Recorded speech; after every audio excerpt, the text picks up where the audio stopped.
Our KELOLAND News investigation followed a 2017 Moody County police chase and crash. 3 young people suffered broken necks and brain injuries. And while their families question the necessity of that pursuit, they are also dealing with the aftermath. 20-year-old Morgan Van Eyck can no longer talk or walk. After more than 30 years in the military, Morgan's father counted on his insurance to cover his daughter's mounting medical expenses.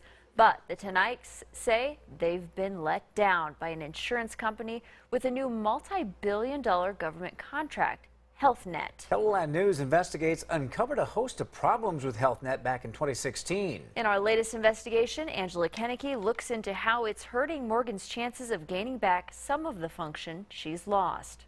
Watch her foot. She reacts to everything we talk about. She knows when we're talking about her. She knows when we talk about the accident, her friends. Morgan Van Eyck's parents say the daughter they knew and loved before June 17th of 2017 is trapped inside a body with a badly damaged brain from this horrific crash when she was thrown from the vehicle. And there was a bleed throughout her entire brain. She has a disconnect between her brain and her body. That disconnect is slowly coming back. She's able to lift her arm, reach for things when we ask her to. So in the beginning, she couldn't do anything. After spending 2 months in a Sioux Falls hospital, Morgan was sent to a brain rehabilitation center in Nebraska. You can't find brain injury specific therapy in South Dakota. Her mother says Morgan needs hours of intense therapy every day to create new pathways in the brain. The rehab center provided that. She's getting great therapy. Therapists were amazing. And then all of a sudden we got told that her therapy was getting cut off and we were getting discharged. And the only response we got was because of insurance. So the Van Eycks brought Morgan home and spent $30,000 remodeling their house to accommodate her needs and create their own therapy room. The medical bills at the Nebraska Brain Injury Rehab Center went unpaid for months until the Van Eycks filed a congressional complaint. Senator Round's office worked on the case and with the Van Eycks' permission spoke to us about it. And in the middle of this is one step after another of miscommunication by HealthNet and no follow-up.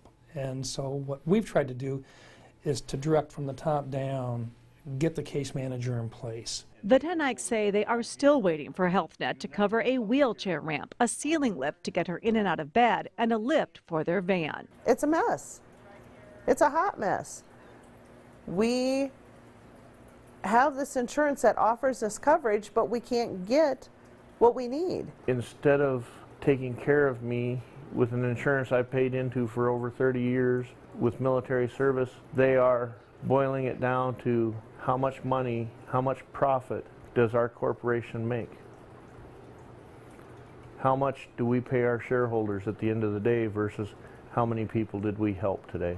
In January, HealthNet got a multi-billion-dollar federal government contract to run the military insurance program TRICARE for the Western region, which includes South Dakota. Patients began experiencing long call center wait times, backlogged enrollments and referrals, and delayed payments to providers. When HealthNet came in, there was dysfunction. Things weren't working right. They've come a long way, but when they first started, we had a mess on our hands here. KELOLAND Investigates obtained an email from a HealthNet executive to company managers. James Laraveri, Vice President of Government Relations for HealthNet Federal Services, sent it after an inquiry from Senator Round's office into Van Eyck's case. Laraveri wrote, "Looks like a beneficiary that had issues that started with United mid-last year and were exacerbated by the switchover to HNFS, or HealthNet Federal Services." If these holdups sound familiar, it's because KELOLAND Investigates uncovered a similar problem with HealthNet involving a different military insurance program called Veterans Choice. Local veterans were being denied medical coverage of services by the company.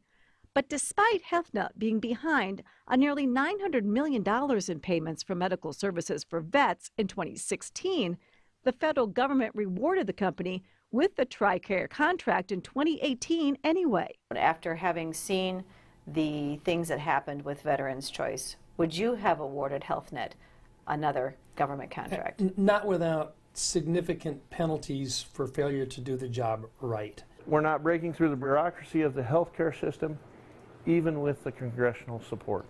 While the Tennichs wait for insurance to cover medical equipment for their daughter, they are looking into a new brain injury facility that HealthNet will cover. But the only person that everyone here is hurting is our daughter. We need to get her to a facility where she can get the true rehab for a traumatic brain injury. My hope and my desire is that we get the therapy and the things she needs to make her new normal more functional. That we get her up out of the wheelchair and get her walking on her own 2 feet. No matter the challenges, the Tennichs say they're grateful for every day they have with Morgan. Like when we get her out of bed into her wheelchair, she'll nuzzle her head and neck right into my shoulder, and she'll just close her eyes like little kids do, you know, getting that hug. And then I'll ask her, "Baby, did you need some love today?" And she'll give me a big smile. She'll nuzzle in a little tighter. It's just a different relationship right now.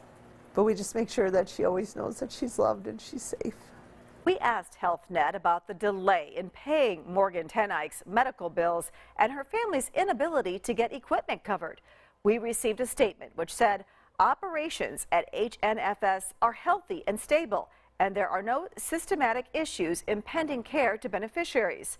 HealthNet also told us, due to HIPAA, they cannot comment specifically on Morgan's case. Morgan's injuries were the result of a high-speed police pursuit in Moody County in 2017. She was a passenger in the vehicle that ended up crashing at a dead end. You can watch our investigation into that chase and read about pursuit policies on this story on KELOLAND.com.